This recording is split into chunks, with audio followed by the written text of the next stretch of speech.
our electricity situation is factually dear to everybody because it affects and it connects to almost every aspect of our lives. The businesses depend on it, our homes depend on it. So it is very much understandable if Ghanaians get worried when there is a shake-up in the electricity situation. And it is more because we are all probably suffering from what you may want to call post-DUMSOR trauma. Post-DUMSOR trauma of having dealt or lived under a regime that we suffered greatly, electricity crisis. Then you would have every reason to be worried at the list of issues. Clearly, history tells us this is not the first time Asogli is shutting down for one or two reasons. In fact, TV3 did a reportage on 21st of September 2014 on a similar situation.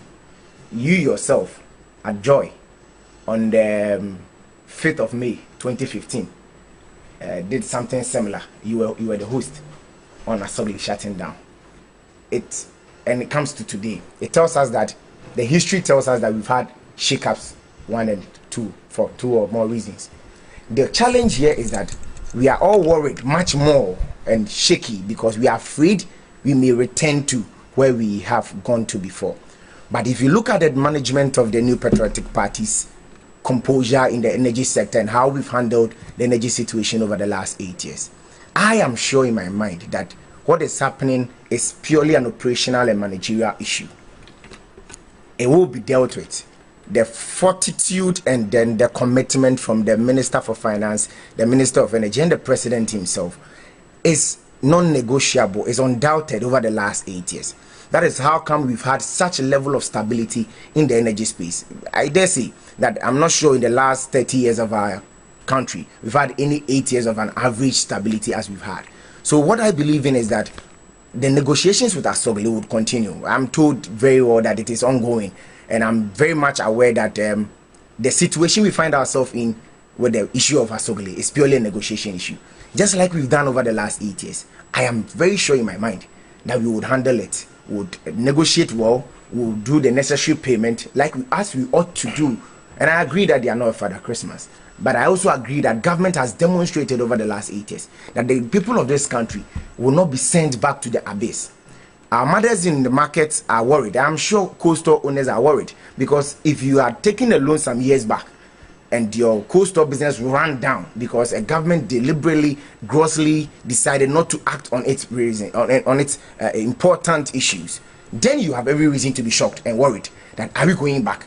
Last night when the lights went out, I'm sure everybody shouted, hey, you are worried. You are worried because you are probably suffering, like myself, from a post-trauma of a DUMSOR crisis that we experienced for 4 solid years. So I am sure that our posture and our output in managing the power situation in our country over the last 8 years would continue. Our negotiations with Asogli and all the IPPs would continue. Our strategies will ensure that we do not go back to where we've come from. At that level, and also on the back of what the finance minister has said, at what level are they with that negotiation with that IPP? Well, I think that from the finance minister, the issue had to do with the amount of payment, where there was a gentleman's agreement on 30 million. Later, the leadership of Asogli requested a 60 million, and then there was an issue with the signing of the terms of agreement.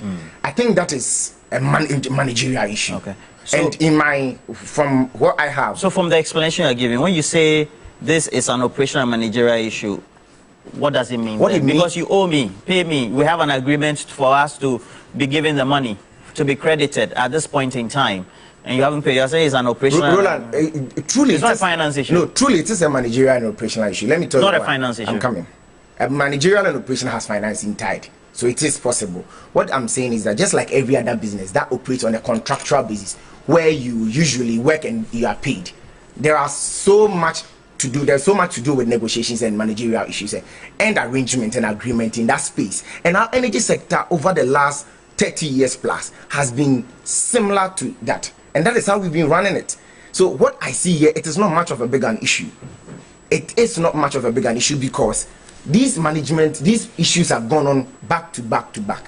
And there's been a commitment by this government every single time to ensure that the Ghanaian people do not bear the brunt or they do not bear the harsh realities of any power crisis as it may occasion or as it has been in history. So what I am saying again is that the management issues, the finance payment and the modalities as managed by government over 8 years is enough reason to assure the people of this country that the 4 years we experienced prior to the coming of this government will not be experienced again. And we gave that commitment, a firm one, that we will not put these people, the people of this country, through such harsh treatment, harsh wickedness. DUMSOR is nothing but wickedness. And I would not happy if I am put through such for 4 years, especially as a businessman. So it is understandable that the people of this country are jittery and they